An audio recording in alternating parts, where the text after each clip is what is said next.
Revisiting our top story tonight, the closing of the Bay Bridge, now just over an hour away. Back in 1989, you might remember, the Loma Prieta earthquake revealed the eastern span's vulnerability during a quake. A 50-foot section of the upper span gave way, killing one woman. Seismologists say if the tremor had lasted even a few seconds longer, the damage would have been catastrophic. Despite those warnings, it has taken nearly a quarter century to produce a solution. July 1933, construction of the Bay Bridge begins. What backers call a silver necklace across the bay opened 3 years and 4 months later. The cost about $78 million, equal to about $1.3 billion today. The toll was 65 cents each way. Two-way traffic on the top deck, electric commuter trains on the lower deck. They were removed in 1963, and eastbound traffic took their place. Serious damage on the Bay Bridge.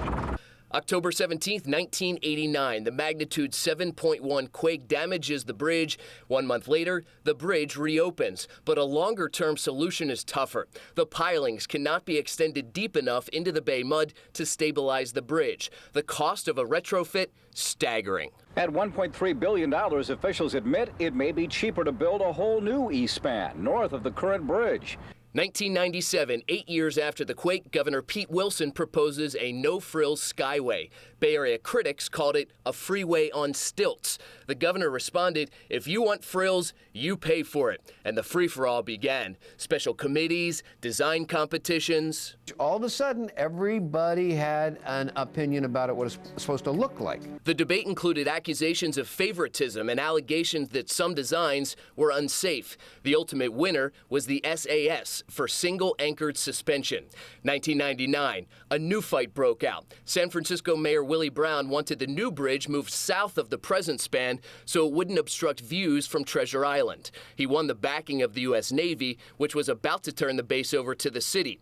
The new governor, Gray Davis, turned down Brown's request for a new design competition.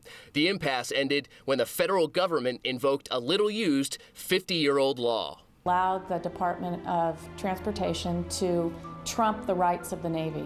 Meanwhile, the cost of the new bridge had more than doubled. 12 years of debate had pushed the estimate to more than $2.5 billion. Finally, on January 29, 2002, work began. Let's build this bridge.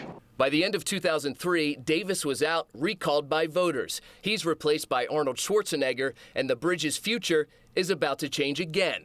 In 2004, Caltrans reveals there is only one bidder for the single tower, and that bid is double the estimate. The governor says the total cost is now $5.1 billion, and the Bay Area should pay the extra cost. The debate went on for 6 months, adding another $100 million to the cost. Now, as the bridge finally opens, the cost is 6 times the initial estimate, not including the cost of dismantling the old span. Engineers say even with the bad bolts and rods and everything else that's recently plagued the new bridge, that new span, with its temporary fix in place, is still significantly safer during an earthquake than the current old eastern span. Pam.